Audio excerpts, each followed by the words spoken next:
Adventures of Sam Spade, Detective. Brought to you by Wild Root Cream Oil Hair Tonic, the non-alcoholic hair tonic that contains lanolin. Wild Root Cream Oil. Again and again, the choice of men and women and children, too.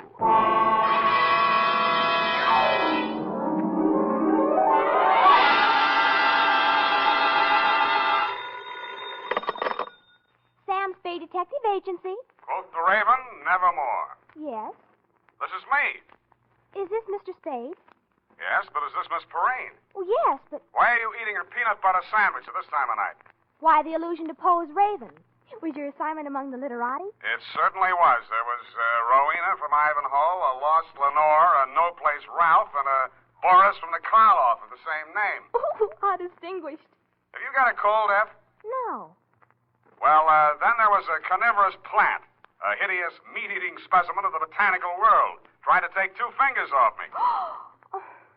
Well, I've got 3 fingers all poured out for you here. Ah, pretty hip. I can see you intend to be terribly amusing tonight. But even so, I intend to come right down and dictate my report on the stopped watch caper, or time stood still.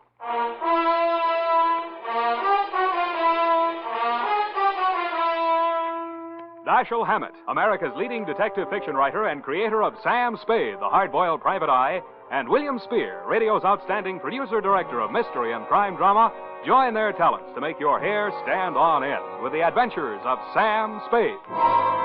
Presented by the makers of Wild Root Cream Oil for the hair. Well, in a few weeks, many of us will be going bareheaded now and then, meaning we'll have to pay more attention than ever to the appearance of our hair. The best way I know to always keep your hair in trim is to use Wild Root Cream Oil Hair Tonic. Wild Root Cream Oil grooms your hair neatly and naturally, removes loose dandruff, and relieves dryness, which may be even more prevalent when your hair is exposed directly to the wind and sun. So, right away, get the 25-cent get-acquainted bottle of Wild Root Cream Oil Hair Tonic. Again and again, the choice of men and women and children, too. And now, with Howard Duff starring as Spade, Wild Root brings to the air the greatest private detective of them all, in the adventures of Sam Spade. Hello,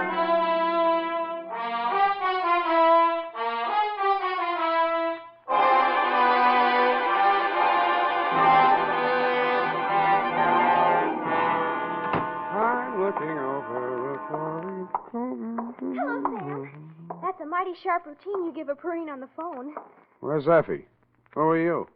Sam, don't you remember me? Buffy. Certainly not. I never saw...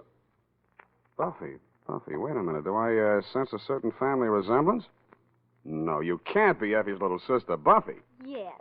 Big girl now.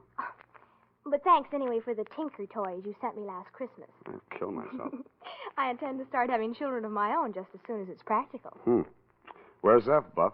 She had to go to L.A. to visit a sick friend. A likely story. No, really. Chapter and verse, please. St. Joseph's Hospital in Burbank.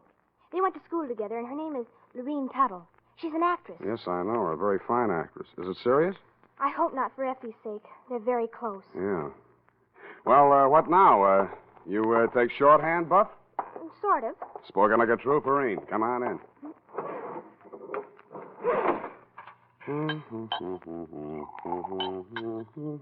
Well, I hope it's good and gruesome. I take it back. I meant the caper, not what you're drinking. Okay, Buff, you win. Ready?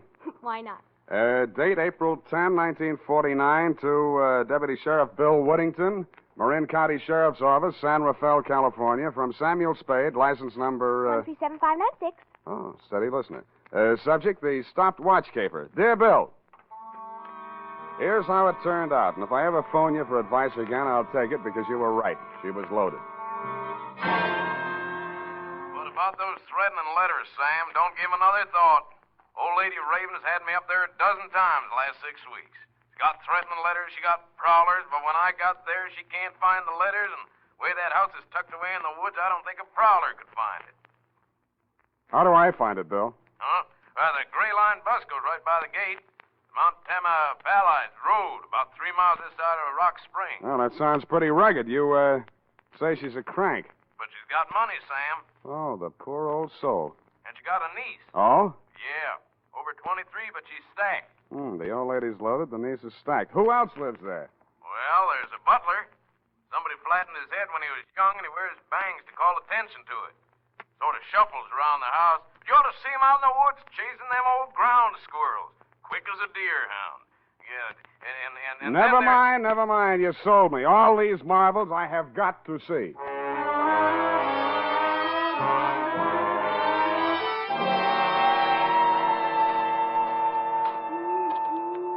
It was only 3 p.m. when I skulked in through the gates of Ravenswood, but it was so dark the hooty owls hadn't gone to bed yet. The fog snaked in and out through the dripping trees, long, chill ribbons of ghastly fog borne on a sobbing wind. I mushed on into the deepening gloom of the forest primeval. After 10 minutes of that, I began to wonder if there was any house there. When I saw it, I still wondered. It looked more like a fungus growth.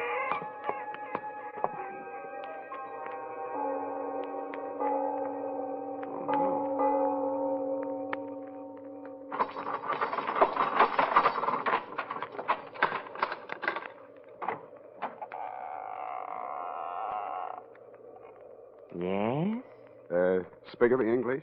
It is chilly, isn't it, sir? Won't you come in? Sure, why not? Yes, I expected that. If you'll be so kind as to wait here, sir, I'll inform Miss Rowena of your arrival. Thank you, Jimmy Stewart. Forrest? Who's out there? Is it the man with the hemlock? Answer me, you brute! Oh. Where is it? Did you say hemlock? Oh, you must be my aunt's detective. Spade, was it? It is, right. I'm Ralph Raven. Come along with me, Spade. I have something interesting to show you. Ralph Raven was the one member of the household you hadn't described to me, and no wonder. The wasted figure that looked up at me from the wheelchair was more like a ghost than a man. His face was chalk white. So white it seemed almost luminous, and the skin clung so close to his skull there seemed to be no flesh beneath it. And his wide, staring eyes looked like 2 cups of black coffee on a snow-white tablecloth. I followed him into a glass-enclosed room only slightly larger than the garden court at the plaza. The humidity was several points higher than the dripping woods, and the temperature was several degrees lower. But the plants he had growing there seemed to thrive on it. As I edged nervously through the dense, quivering foliage, I noticed a strange-looking yellow-green pod, about the size of a milk bottle at the end of a long, tubular stem. It leaned over, opened its red mouth, and said, Hey, what is that thing? Oh, that's my Sarracenia gigantosa. Meat eater. Carnivorous plant. Don't be frightened. I just fed it. Don't tell me. You know what it eats? Acts like it needs a dose of bicarb. No, perfectly healthy. Merely part of the digestive process, even as you and I. Not me. But over here, you're a detective. These plants should interest you. Don't touch that mandrake. Never thought of it. It won't cry out. No vocal cords. Oh, I see. It's very sensitive. Oh, sensitive. And deadly poison. Oh. And see here, these pretty purple blossoms? Yeah, it's very pretty. Source of an alkaloid poison, favored by the Borgias. And these, white hellebore. Watch your language. I use it in compounding veratria. A poison so ancient it would probably go undetected in the police laboratories of today. Mm-hmm. And here's a charming one. Both a killer and a medicine. Belladonna, or deadly nightshade, source of atropine. Mm-hmm. And this, commonly known as Nux vomica, Well. produces not 1 but 2 deadly poisons. The well-known strychnine and the rare and not easily detectable brucine. Yeah, well, it's quite a hobby, Mr. Raven. Boy, it's not a mere hobby, Mr. Spade. It's a practical science. All the plants in this conservatory have their fatal properties, and all have played a role in the great crimes of history. Did my aunt get another threatening letter? So she says. Odd that she should fear death at her age, and odd that she should hire a bodyguard. How does she know how it'll come? It might be poison. Speaking of poison, brother dear, it's time for your medicine. Oh, Spade, my sister, the lost Lenore. How do you do, Mr. Spade? How do you do? Here, Ralph, drink up. Why does it always have to be in milk? And look here, it's not time anyway. Oh, this confounded watch has stopped again. Spade, what time do you have? Why, it's 3, that's funny. My watch has stopped, too. I didn't know then what that meant. In fact, if you look on the last page of this report, Deputy dear, you'll see that the stopwatch was the key to the whole puzzle. I protest that my failure to realize its significance at that moment had absolutely nothing to do with the fact that my client's niece, Lenore Raven, was, as you so roguishly put it, stacked. About there, Boris, the butler, bobbed up and beckoned me from the balustrade. I followed him upstairs and was ushered into the austere and regal presence of my client, Rowena Raven. That will be all, Boris. Yes, madam. Oh, Boris, I just remembered. Yes, madam. There on the occasional table, my watch. I want you to take it around to the watchmakers in the morning. It's on the fritz again. Yes, madam. Mr. Spade, I must apologize for keeping you waiting. Oh, it's all right. My watch hasn't been keeping proper time ever since those threatening letters started. Could that be a clue, Mr. Spade? Maybe we'd better start with the letters, Mrs. Raven. I can't find them anywhere. I think that young man from the sheriff's office must have pinched him. Bill Woodington? Oh, I'm sure not. Well, all the same, it's very odd that every time he comes here, he can't find them. Where did you put them, Mrs. Raven? Right there on the occasional table. Yeah, well, Mrs. Raven, sometimes people have very vivid dreams. Huh? It doesn't mean there's anything wrong with their minds or anything like that. You talk just like Dr. Slosser. That young sawbones my niece sent around looked at my sciatica. Sciatica's nothing but a pain. How can you look at it? It's a lot of bull. Yeah. What did the letters say, Mrs. Raven? That's why I wondered about my watch, Mr. Spade. The letters always contain some reference to time. Your time is running out. Beware when time moves slowly. Soon it may stop altogether. Mm-hmm. That sort of thing. You think there could be a connection? I mean, has someone been tampering with my watch? The repairman doesn't know what's causing it to lose. Yeah, did he think it might have been tampered with? No. He thought it was something in the mountain. Magnetism or something. Well, that sounds logical. That's Now, a lot of hooey. I lived here 40 years and my watch never lost a minute. Something in the mountain. My eye.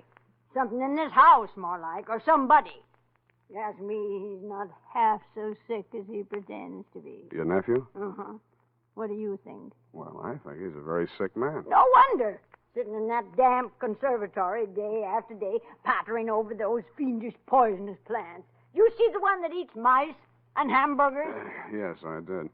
What's supposed to be the matter with your nephew, Mrs. Raven? Oh, he was in an auto accident. Injured his neck. He had to remove part of a gland or something. His neck. But Dr. Slosser says he's in good condition aside from that. And if he takes his medicine faithfully, there's no reason why he shouldn't. Come in! Ah, Mrs. Raven, how is that pain this afternoon? Worse. Thank you. Dr. Slosser, this is Mr. Spade. Ah, yes. The detective you engaged to investigate those letters you've been receiving. Mr. Spade thinks it's an inside job. Don't you, Mr. Spade? Well, that depends on what you mean by an inside job. There, you see? Inside that romantic imagination of yours, my dear lady. Hold still now while I Oh. give you your shot. I loathe being jabbed. Oh. Now. That wasn't so bad, was it? Can I look now? How is Ralph getting on, Doctor? Not well, I'm afraid. He doesn't seem to be responding to the... Oh. Mrs. Raven, what is it? Poison. You poisoned me.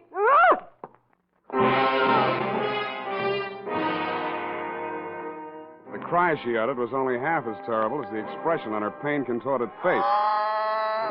She pitched forward in her chair with both fists clenched and shaking as if in anger at the doctor standing before her. He put down the empty hypodermic on the occasional table. Yeah. Help me carry her to the couch. Yeah, sure. Take away that pillow. She must lie perfectly flat. There. That's better now. She's relaxing. I'm dying. There was poison in that needle. Please, Mrs. Raven, it was only sedative to make you sleep. Sleep. Sleep. The time is running out. The poor woman. Malignant condition. Only a matter of time. Does she know? That she has only a short time to live? Oh, yes. Well, I have another call. Do you have the time my watch seems to have stopped? Another one. I beg your pardon? Nothing. I left my watch at home. Oh. Well, Ludwig, something terrible has happened. Your aunt is sleeping. You'd better come down to the conservatory right away. Ralph is in terrible pain. What kind of pain? He keeps saying he's been poisoned. What? Well, come along. Take that hypo to the kitchen door and sterilize it. Where is it? On the table there. He stopped in his tracks. His mouth fell open, and he gaped at the tabletop where he put down the hypodermic. In its place, it appeared two items. An old-fashioned lady's watch and a note written in green ink. The note said, "Time must have a stop." I picked up the watch and held it to my ear. You guessed it. It wasn't ticking. I had a hunch my client wasn't either. And I was right.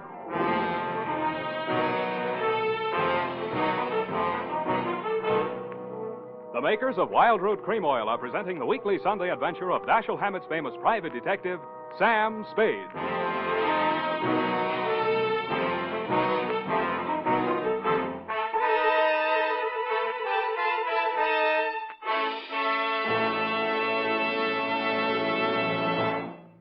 Now, here's important news on good grooming. If you want the well-groomed look that helps you get ahead, socially and on the job, listen. Recently, thousands of people from coast to coast who bought Wild Root Cream Oil for the first time were asked, how does Wild Root Cream Oil compare with the hair tonic you previously used? The results were amazing. Better than 4 out of 5 who replied said they preferred Wild Root Cream Oil. Remember, non-alcoholic Wild Root Cream Oil contains lanolin. It grooms the hair naturally, relieves dryness, and removes loose, ugly dandruff. So if you want your hair to be more attractive than ever before, get the generous new 25-cent size of Wild Root Cream Oil, America's leading hair tonic, on sale at all drug and toilet goods counters. It's also available in larger economy bottles and the handy new tube. By the way, smart girls use Wild Root Cream Oil too, and mothers say it's grand for training children's hair. Get Wild Root Cream Oil. Again and again, the choice of men and women and children too.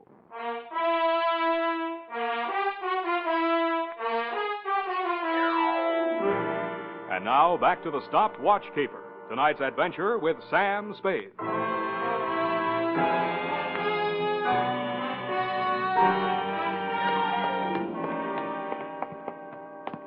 Ralph?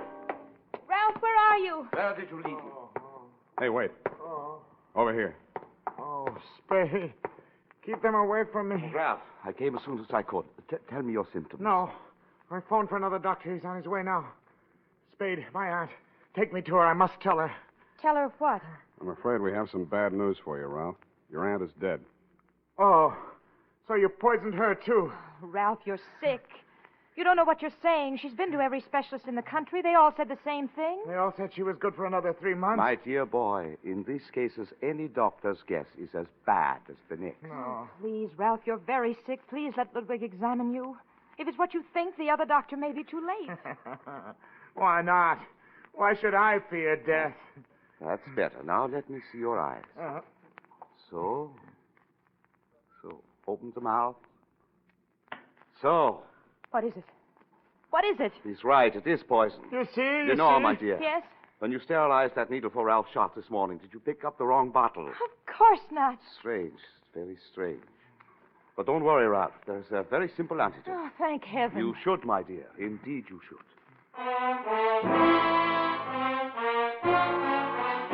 And that was that, Deputy dear.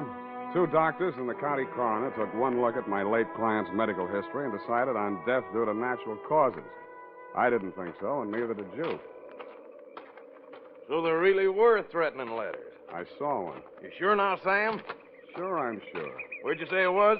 On the occasional table. Yeah. What was it doing when it wasn't a table? Not occasionally, occasional. Oh, just any old table. No, Bill, get this. It's real deep. An occasional table is a table that a woman picks up at a bargain and puts into a room under the mistaken impression that it may come in handy someday. Mrs. Raven used hers as a catch-all for her unanswered correspondence, threatening letters included. And what happened to the one you saw? I don't know. I put it right here in my coat pocket along with a watch. It just disappeared. Yeah, that might be tampering with evidence. Listen, Bill, things were disappearing from that table almost as fast as other things showed up. Yeah, sounds like pack rat. You follow that up, Bill. I'm going to pack up and rat out of here. Now look, My Sam. client's dead. It's officially okay. I haven't made a penny out of the caper, and now I'm not likely to. So, do you give me a lift back to the toll gate, or do I hitchhike? There's your answer. Come on.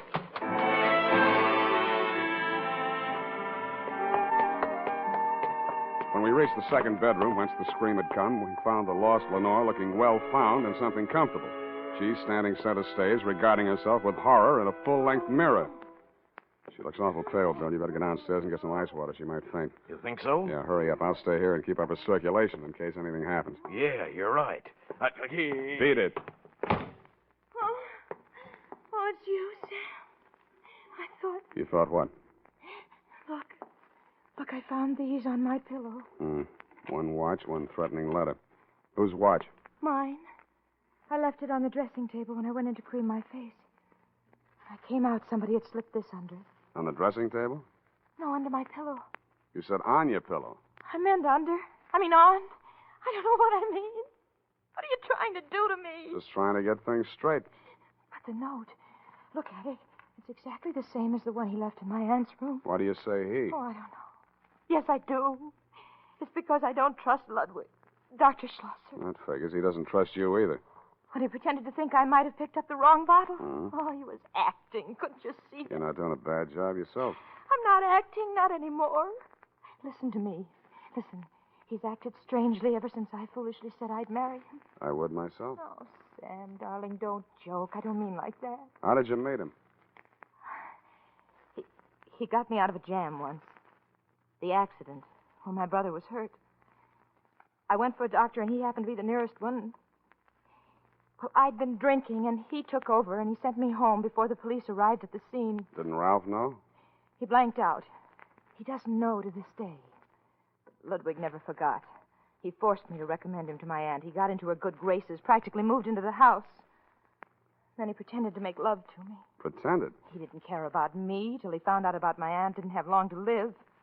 He knew half her money would come to me. Sam, do you think he poisoned my aunt? Officially, she died from natural causes. But you said she spoke about being poisoned. And Ralph, too. What's that medicine you give him in milk? I don't know. It's a prescription, just some drops that come in a metal container. Where do you keep those drops? Here in my room. I have to hide them. They make Ralph feel so much better. He used to overdose when the doctor trusted him to dose himself. Let me see that medicine. Yes, it's just here in this cabinet. Here it is. It's... Don't tell me. It's empty. There was a glass bottle inside the container. Small but heavy. Lead yet. Hey, what are you doing with that gadget? The thing with the dials and the speedometer. Oh, that's something medical. I have to make a test on Ralph every day to see how he's getting along. Do you know what that actually is? Yes, I do.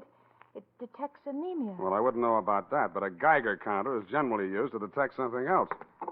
What are you going to do with it? I'm going prospecting for that missing medicine. Ah, there you are. I've been looking everywhere for you. I'm afraid I have bad news for you, Lenore. Ralph? My diagnosis was correct. Pernicious anemia. Dead. What is that you are carrying, Mr. Spade? Oh, nothing special, Doctor. Just an old Geiger counter. Lenore, did you let him take it? He said he was going to use it to find Ralph's medicine. What happened to Ralph's medicine? I don't know. It's just gone. Mr. Spade, that machinery is my property. I must ask you to hand it over. No gun necessary, Doctor. Here, take it. Take your gun, too, sir. Lenore, carry the machine this way. Walk ahead of us. First, we try the conservatory. He was an amateur with a gun, but I didn't jump him for it because I'm an amateur with a Geiger. I did notice that the indicator on the dial got nervous the minute we walked into the conservatory. Ralph Raven's body was still in the wheelchair, no paler in death than in life. His sightless eyes were fixed on that obscene plant. The plant looked sick, too. It was drooping, and his red mouth was hanging open. As we walked past the wheelchair, the indicator on the dial of the Geiger counter moved forward and then slipped back again. Then it took a sudden big jump. Ah, so that was his hiding place. The maw of that disgusting carnivorous plant. Well, it's not pleasant, but there's only one way to get it. Don't move, either one of you. My eye is on you. Yes. Yes, it's here. At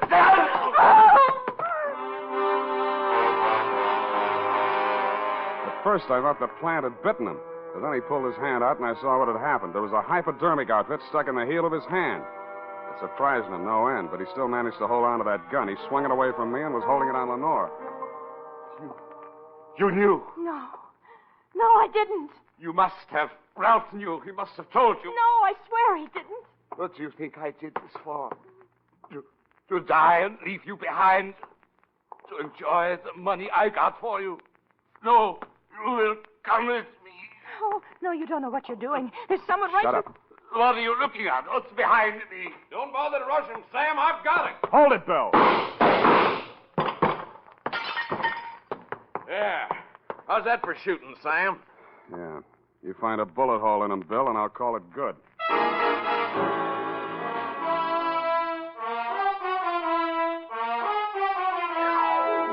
that, Deputy dear, is the crop. And it's all carnivorous. In case you're still wondering what dropped him when your shots missed, it was the poison in that hypodermic needle which Ralph had planted there for that very purpose and then baited the trap of the all-important missing medicine. Later on, I learned that what the doctor had been feeding him was the right medicine for what ailed him, an isotope of iodine. It seems it's radioactive like uranium, but if you take too much of it, you die. Not of poisoning, but of pernicious anemia, which is how the doctor planned for Ralph to die. It also magnetizes watches so they don't keep the right time. And if they're cheap ones, like mine, they may stop altogether. Period, and a report. Got all that, Buffy? I got it, Sam, but I don't get it. Buffy, people have studied all their lives to learn about atomic stuff like isotopes, and you expect me to teach you everything in one easy lesson. Oh, no, Sam, I know about that. But who killed who? Whom, dear?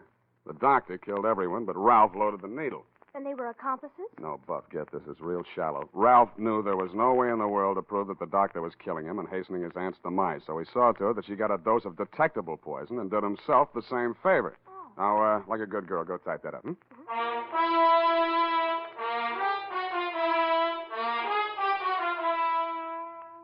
And now, listen to this. More and more millions agree every day. Wild Root Cream Oil has become America's favorite hair tonic because of the neat, natural way it grooms the hair. Because of the quick, easy way it relieves dryness and removes loose dandruff. Get non-alcoholic Wild Root Cream Oil with lanolin right away. And ask your barber for a professional application of Wild Root Cream Oil Hair Tonic. Again and again, the choice of men and women and children, too.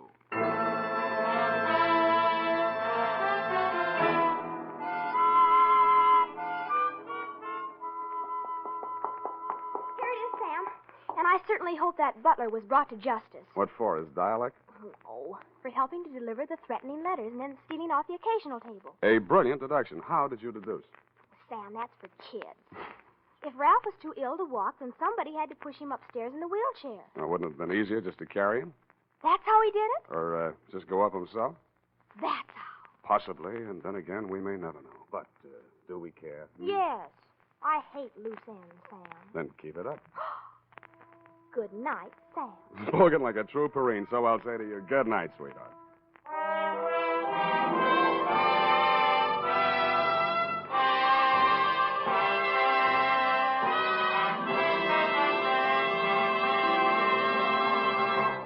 The Adventures of Sam Spade, Dashiell Hammett's famous private detective, are produced and directed by William Spear. Sam Spade is played by Howard Duff.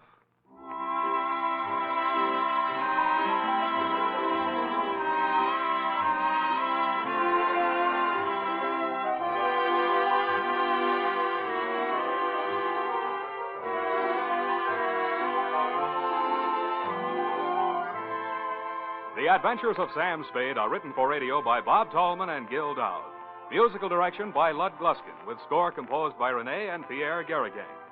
Join us again next Sunday when author Dashiell Hammett and producer William Spear join forces for another adventure with Sam Spade. Brought to you by Wild Root Cream Oil. Again and again, the choice of men and women and children, too. This is Dick Joy reminding you to get Wild Root Cream Oil, Charlie. It keeps your hair in trim. You see, it's non-alcoholic, Charlie. It's made with soothing lanolin. You better get Wild Root Cream Oil, Charlie. Start using it today. You'll find that you will have a tough time, Charlie. Keeping all the gals away. Hiya, Baldy. Get Wild Root right away.